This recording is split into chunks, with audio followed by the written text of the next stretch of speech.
दोस्तों आज के इस वीडियो लेक्चर में हम डिस्कस करने वाले हैं कंप्यूटर क्या है। नमस्कार दोस्तों, मैं हूं यादव पांडे। स्वागत है मेरी YouTube channel target with knowledge online classes में। दोस्तों आज का क्लास स्टार्ट करने से पहले अगर आप लोगों ने मेरी YouTube channel target with knowledge online classes को अभी तक सब्सक्राइब नहीं किया है तो सबसे पहले मेरे यूट्यूब चैनल को जरूर सब्सक्राइब करें और साथ ही साथ बेल का आइकन को भी दबाना मत भूलिए, ताकि मैं जब भी कोई नया वीडियो अपलोड करूंगा आपको सबसे पहले मेरी वीडियो का नोटिफिकेशन मिल सकेगा। तो चलिए दोस्तों बिना टाइम वेस्ट किए आज का क्लास स्टार्ट करते हैं। दोस्तों कंप्यूटर शब्द की उत्पत्ति लैटिन भाषा के कंप्यूटर से हुई है, जिसका अर्थ होता है गणना करना। लैटिन भाषा के कंप्यूटर से हुई है और इसका हिंदी में अर्थ होता है गणना करना। इस प्रकार से जो कंप्यूटर होता है, कंप्यूटर स्वचालित तथा निर्देशों के अनुसार कार्य करने वाली एक इलेक्ट्रॉनिक डिवाइस है जो किसी भी डाटा को रिसीव कर लेती है, उस डाटा को प्रोसेस करती है, प्रोसेस होने के पश्चात उस डाटा को स्टोर करती है और हमको प्रोसेस डाटा को आउटपुट के रूप में दे देती है। डाटा को सबसे पहले क्या करती है, रिसीव कर लेती है,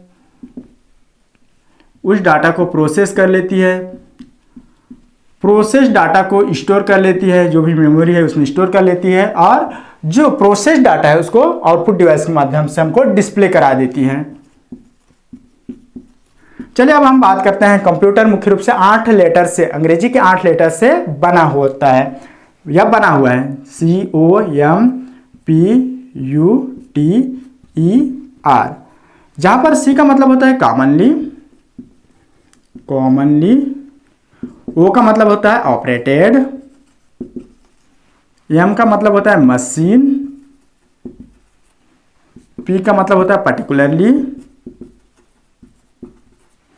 U का मतलब होता है यूज्ड फॉर, T का मतलब होता है टेक्निकल, E का मतलब होता है एजुकेशन और R का मतलब होता है रिसर्च। इस प्रकार से जो कंप्यूटर शब्द है वो अंग्रेजी का 8 लेटर से मिलकर बना है, जहां पर C का मतलब होता है कॉमनली, O का मतलब होता है ऑपरेटेड, M का मतलब होता है मशीन, P का मतलब होता है पर्टिकुलरली, U का मतलब होता है यूज्ड फॉर, T का मतलब होता है टेक्निकल, E का मतलब होता है एजुकेशन और R का मतलब होता है रिसर्च। ठीक है। कंप्यूटर को हिंदी में संगणक कहा जाता है। कंप्यूटर को हिंदी में संगणक कहा जाता है। चलिए अब हम बात करते हैं कंप्यूटर के यूनिट के बारे में। कंप्यूटर मुख्य रूप से 5 यूनिट होते हैं। पहला है इनपुट यूनिट,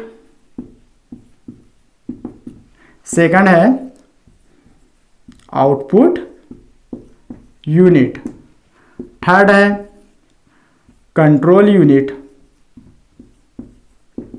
नेक्स्ट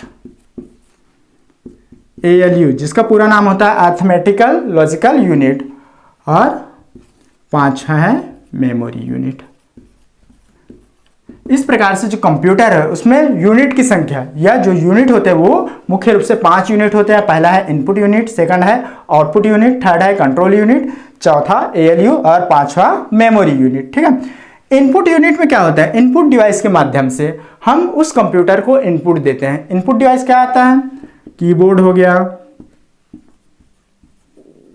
माउस हो गया, स्कैनर, ये सब किसके अंतर्गत आता है, इनपुट डिवाइस के अंतर्गत आता है। इसके माध्यम से हम कंप्यूटर को इनपुट देते हैं। ठीक है। अब बात करते हैं आउटपुट यूनिट। आउटपुट यूनिट में क्या होता है, जो प्रोसेस डाटा है उसको कंप्यूटर क्या करता है, आउटपुट डिवाइस के माध्यम से हमको डिस्प्ले करा देता है। अब आउटपुट यूनिट में या आउटपुट डिवाइस आउटपुट डिवाइस के अंतर्गत कौन कौन से डिवाइस आते हैं, जैसे आप लोग का प्रिंटर, मॉनिटर,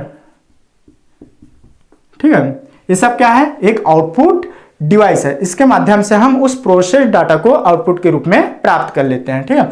अब बात करते हैं कंट्रोल यूनिट। कंट्रोल यूनिट क्या करता है, कंट्रोल यूनिट पूरे सिस्टम के जो भी इनपुट आउटपुट डिवाइस है उस पूरे सिस्टम को कंट्रोल करने का कार्य करता है। कंट्रोल यूनिट का मेन वर्क क्या होता है, पूरे सिस्टम को कंट्रोल करना। ठीक है। कंट्रोल यूनिट पूरे सिस्टम को कंट्रोल करने का कार्य करता है। अब बात करते हैं ALU जिसका अर्थ होता है अरिथमेटिक लॉजिकल यूनिट। इसके अंतर्गत क्या होता है, जो भी गणितीय क्रियाएं हैं या जो भी लॉजिकल क्रियाएं हैं वो इसके अंतर्गत होता है, अरिथमेटिकल लॉजिकल यूनिट के अंतर्गत होता है। जैसे जोड़, घटाव, गुणा, भाग या फिर लॉजिकल क्रिया में greater than, less than, equal to, ये सब क्या है, एक अर्थमेटिकल एंड लॉजिकल क्रिया है, तो इसके अंतर्गत इसका प्रोसेस होता है। ठीक है, एएलयू में जो भी गणितीय क्रियाएं है, ये जो भी तार्किक क्रिया है, लॉजिकल क्रिया है, उसका प्रोसेस होता है। और लास्ट में मेमोरी यूनिट, जो प्रोसेस्ड डाटा है या जो प्रोसेस्ड डाटा है उसको मेमोरी में स्टोर करने का कार्य इस यूनिट के अंतर्गत होता है। ठीक है, तो दोस्तों आज की क्लास में हमने सीखा कंप्यूटर शब्द की उत्पत्ति कैसे हुई है, कंप्यूटर के जो 8 लेटर है उसका अलग अलग अर्थ के बारे में हमने जाना, और साथ ही साथ हमने ये भी जाना कि कंप्यूटर में किसी भी डाटा का प्रोसेस किस प्रकार से होता है और इसमें कितने प्रकार के यूनिट होते हैं। तो दोस्तों आज की क्लास में बस इतना ही, कल फिर एक नए वीडियो के साथ मिलेंगे, तब तक के लिए नमस्कार, जय हिंद, वंदे मातरम।